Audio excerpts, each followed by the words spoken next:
बाबा जी की नगर बाबा जी वारिस शाह रहमतुल्लाह अलैह ये उलमा नज़म का उनवान है। ते मैं कोशिश की सलूक भी उन्होंने अगर ये बिच आ जा उन जो बड़े लोग ने असी तो मैं बस उन्हें गुजारे कि इश्क आख्या एक दे रिंजो के ये उलामा है इश्क दा प्रीत नूं यानी वो इश्क दा नाम वो अपने खाते पाउंदी है। इस गल दा ये उलामा है इश्क आख्या एक दे रिंजो के सुन कड़मीए परम परीतड़े नी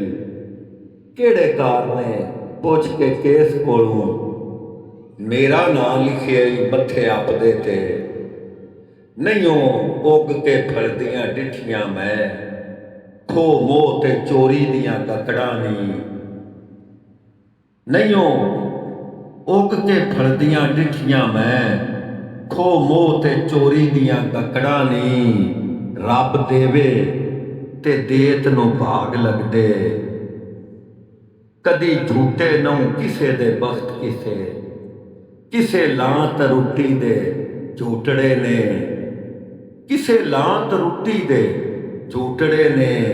नहीं ओ माणिया कदी हुलार पूरा नहीं ओ तुरदियां लिखियां होर हुंदियां नहीं ओ जमदे प्यो सदीवदे नी मुंह घत के गल